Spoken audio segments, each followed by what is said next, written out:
Olá, pessoal! Na nossa 13ª aula, a gente vai continuar falando sobre comunicação quântica. E a bibliografia para a aula de hoje continua sendo o capítulo 12 do Nielsen Schwang. E também esse livro que saiu no ano passado, do Samit Khatri e Mark Wild, que está disponível no Moodle para vocês. Aí a gente vai ver na aula de hoje as sessões 7.2 e 9.2 desse livro. Bom, então, na aula de hoje, a gente vai considerar o caso mais realista, em que os canais que a gente usa para enviar informação são ruidosos.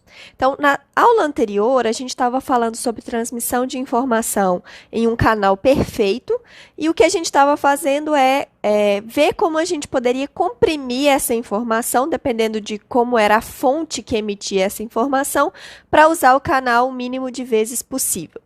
Agora a gente vai lidar com um problema diferente, porque agora o canal é ruidoso, então ele não é perfeito, e agora a gente tem que aumentar a taxa de bits ou qubits que a gente envia para esse canal para tentar corrigir os erros.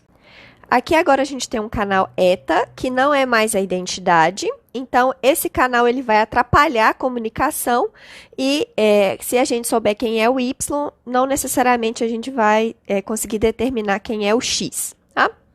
Então, essa informação do que chega lá para o Bob, supondo que a Alice está tentando enviar informação para o Bob, não é suficiente para o Bob conseguir distinguir perfeitamente qual era a mensagem que a Alice queria enviar para ele. E, nesse caso, essas operações de codificação e decodificação, C e D, vão ser usadas para a gente tentar corrigir ou minimizar os erros causados pelo canal. Bom, então aqui de novo a gente tem a distinção entre dois cenários, né? Primeiro a gente tem o que a gente chama de protocolos one-shot, em que eu vou usar o canal ETA uma vez só. E aí, a pergunta que a gente quer responder é, dada uma taxa de erro tolerável, qual é a maior quantidade de informação que a gente pode enviar através desse canal? Ou, dada uma quantidade de informação que a gente quer transmitir, qual é a menor taxa de erro possível? Eu não vou falar aqui dos protocolos one-shot, eu vou tratar do caso assintótico. E para quem tiver interesse, esse cenário one-shot é descrito com bastante cuidado lá no livro do Samit Khatri e do Mark Wild. Então, vocês podem ver lá. Para o caso que a gente vai considerar na aula de hoje, são as sessões 7.1 e 9.1, tá? Bom, o que eu vou considerar aqui são os protocolos assintóticos.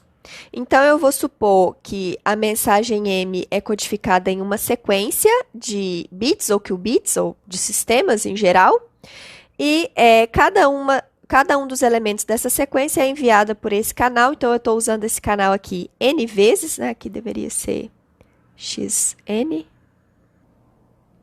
aqui está errado. Aqui deveria ser X1, X2 até XN. E aqui mesma coisa. Y1, Y2 até YN, então são N usos do canal.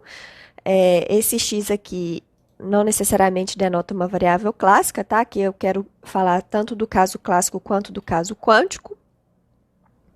E aí, o nosso problema é que eu quero enviar uma mensagem codificada em NR bits ou qubits, utilizando N bits ou qubits, né? Então, esse R aqui, em geral, vai ser menor do que 1, e vai depender do canal ETA, e é isso que a gente quer estudar na aula de hoje.